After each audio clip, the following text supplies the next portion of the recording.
if the sum of the first 7 terms of an AP is 49. So ಇದು S7. And that of the 17 term is 17 term is 289. Find the sum of first n terms. Sn ಕಂಡಿರಿ ಅಂತ ಹೇಳ್ತಾ ಇದ್ದಾರೆ. So ಉತ್ತರ given ಬರ್ಕೊಳ್ಳಿ. ಮತ್ತೆ ನೀವು ಉತ್ತರ ಇಲ್ಲಿ ಜನರಲ್ ಆಗಿ ಒಂದು ಎಕ್ಸ್ಪ್ರೆಷನ್ ಬರುತ್ತೆ. ಸೊ ತಲೆ ಕೆಡ್ಕೊಳಕ್ ಹೋಗ್ಬಿಡಿ. ಎನ್ ವ್ಯಾಲ್ಯೂ ಇಲ್ಲ, ಆಯ್ತಾ? ಸೊ ಪಾಸ್ ಮಾಡಿ ಉತ್ತರ ನೀವೇ ಟ್ರೈ ಮಾಡಿ.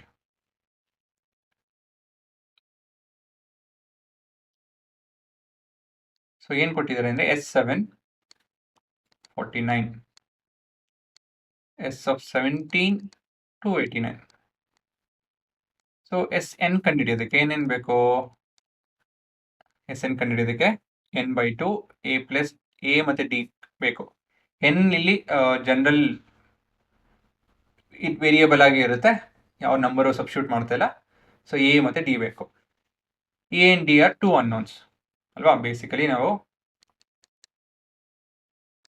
Calculating a and d. ದೂರ a and d 2 unknowns ಅಲ್ವಾ? So how can you find 2 unknowns? With the help of 2 equations. ಕರೆಕ್ಟಾ? ಸೊ ಹೇಗೆ ಮಾಡೋದು? How do we go about? ಇಲ್ಲಿ 2 ಈಕ್ವೇಷನ್ ಎಲ್ಲಿಂದ ಸಿಗುತ್ತೆ? ಇಲ್ಲಿಂದ. ಸೊ ಇಲ್ಲಿ ಯಾವ ಫಾರ್ಮುಲಾ ಉಪಯೋಗಿಸ್ತೀವಿ ಅದು ಬರ್ದು ಬಿಡೋಣ. Sn is equal to n/2 into 2a plus n minus 1 into d. Close the bracket. So ಮೊದಲೇ ಈಕ್ವೇಷನ್ S of 7 ಇಲ್ಲಿ ಬೇಡ, S7 ಅಂತ ಬರೆಯೋದು ಬೇಡ. 49 is equal to 7/2 into 2a plus 60. So this is for n is equal to 7. So calculation easy ಆಗುತ್ತಲ್ವಾ? ಹಾಗಾಗಿ ಇದನ್ನ ಬರ್ತಿದ್ದೀನಿ. 4 2 ಮತ್ತು 2 ಕ್ಯಾನ್ಸಲ್ ಆಗುತ್ತೆ. ಇಲ್ಲಿ 3 ಪ್ರತಿಯೊಂದು ಟರ್ಮ್ ಜೊತೆನೂ ಡಿವೈಡ್ ಆಗಬೇಕು 2. ಆಮೇಲೆ 7 1 7 7. So 7 is equal to a plus 3d. So ಇದು ನಿಮ್ಮ equation 1. Next S17. So for n is equal to 17 ಮಾಡಬೇಕಾಗುತ್ತೆ. So 289 is equal to 17/2 into 2a plus 16d. This for n is equal to ಎಷ್ಟು ಹುಡುಗರ? 70 ಅಲ್ವಾ? So ಅದು substitute ಮಾಡಿದಾಗ ಇದು ಸಿಕ್ತು 2 2 ಮತ್ತೆ 8. 17 17 is 289. So 17 is equal to a plus 8d. ಇದು ನಿಮ್ಮ equation 2. So equation 1 and 2 calculate ಮಾಡಿದ್ರೆ a ಮತ್ತೆ d ಸಿಗುತ್ತೆ. ಸರಿನಾ? ಸೊ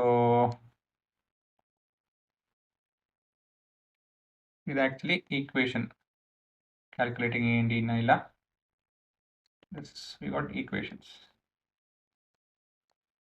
Next ಇಲ್ಲಿ substitution method. So substitution, not substitution, elimination method. Elimination method. Equation 2 minus 1 ಮಾಡಿದ್ರೆ ಸಿಗುತ್ತೆ. So 17 is equal to 1a plus 8d. 7 is equal to 1a plus 3d.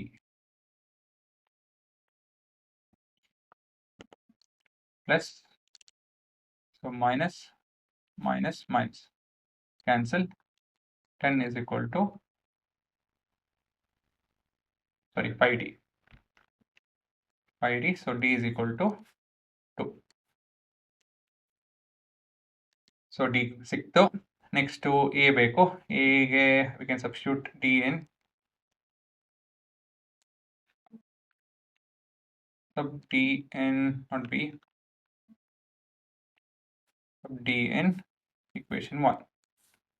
So 7 is equal to a plus 6 for a is equal to 1 ಅಲ್ವಾ? So ತುಂಬ ಏನು ತಲೆ ಕೆಡ್ಸ್ಕೊಂಡು ಹೋಗೋದು ಬೇಡ, steps ಎಲ್ಲ ನೋಡ್ಸೋದೇನು ಅಷ್ಟೊಂದು ಬೇಕಾಗಿಲ್ಲ, ಸಾಕಿಷ್ಟು. ಕೊನೆಯದಾಗಿ ಎಸ್ ಎನ್ ಬೇಕು. ಸೊ ಎಸ್ ಎನ್ ಫಾರ್ಮ್ನ ಆಲ್ರೆಡಿ ಬರೆದಿದ್ದೀವಿ. Final answer S n is equal to n by 2 into 2 into 1 plus n minus 1 into common difference 2.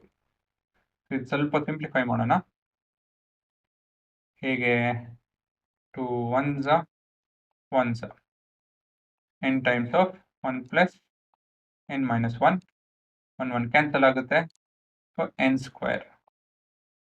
It make sense ಅಲ್ವಾ? ಏನಕ್ಕೆ ಅಂತ ಹೇಳಿದ್ರೆ ನೋಡಿ ಇಲ್ಲಿ sum of first 7 terms 49. So 7 terms 49. Sum of first 17 terms 289. So 17 square is 289 ಅಲ್ವಾ? ನಂಗೆ ಅವಾಗೆ ಅನ್ಕೊಂಡೆ, ಬಟ್ ನಿಮ್ಗೆ ನೋಡ್ಸೋಣ ಅಂತ ಹೇಳಿ ಸುಮ್ಮನೆ ಅದೇ. ಏನಂತ ಹೇಳಿದ್ರೆ ಇದು final answer. And first sum of first 10 terms ಈ ಸೀಕ್ವೆನ್ಸ್ ಅಲ್ಲಿ, ಎಲ್ಲ ಸೀಕ್ವೆನ್ಸ್ಗೆ ಆಗಲ್ಲ, ಈ ಸೀಕ್ವೆನ್ಸ್ ಅಲ್ಲಿ ಫಸ್ಟ್ ಒಂದು ಸಣ್ಣ ನೋಟು, ಎಸ್ ಆಫ್ 10 ಕಂಡುಹಿಡಿಬೇಕು ಅಂತ ಹೇಳಿದ್ರೆ ಏನು ಮಾಡಬೇಕು ಅಂದರೆ 10 ಸ್ಕ್ವೇರ್ ಅಂತ ಹೇಳಿದ್ರೆ 100. ಇದು ಹುಡುಗರ ಇದೇನು ಕಾಂಪ್ಲಿಕೇಟೆಡ್ ಇದೇನಲ್ಲ, ಇದು ವಿಷಯ ಅಲ್ಲ. ಇದೆಲ್ಲ ಏನಂತ ಹೇಳಿದ್ರೆ ನಿಮ್ಮ ಪಾಲಿನಾಮಿಯಲ್ ಆಯ್ತಾ. ಅಲ್ಲಿ ನಾವು f of x is equal to x square ಅಂತ ಕೊಟ್ಟಿದ್ರೆ ನೀವು ಇಲ್ಲಿ ಸಬ್ಸ್ಟಿಟ್ಯೂಟ್ ಮಾಡಿ ಉತ್ತರ ಕೊಡ್ತಿದ್ರಲ್ಲ, ಹಾಗೇನೆ ಇದನ್ನು ಕೂಡ ಎಸ್ ಆಫ್ 10 ಅಂತ ಹೇಳಿದ್ರೆ 10 ಸ್ಕ್ವೇರ್ ಹಾಕಿ ಉತ್ತರ ಕೊಡ್ತೀರಾ ಅಷ್ಟೇ, ಇನ್ನೇನಿಲ್ಲ. So this is also polynomial. ಅರ್ಥ ಆಯ್ತಾ? So that's the whole idea. General expression ಅಂತ ಹೇಳ್ತೀವಿ ಅದಕ್ಕೆ. ಸೊ ಇಲ್ಲಿ ಕೊನೆಯ ಉತ್ತರ ಬಂತಲ್ಲ, ಅದಕ್ಕೆ general expression for the sum of terms for this particular series. ಈ ಸೀರೀಸ್ ಮಾತ್ರ, ಎಲ್ಲ ಕಡೆ ಉಪಯೋಗ ಆಗಲ್ಲ. ಈ ಸೀರೀಸ್ ಅಲ್ಲಿ sum of terms is given by the expression n square.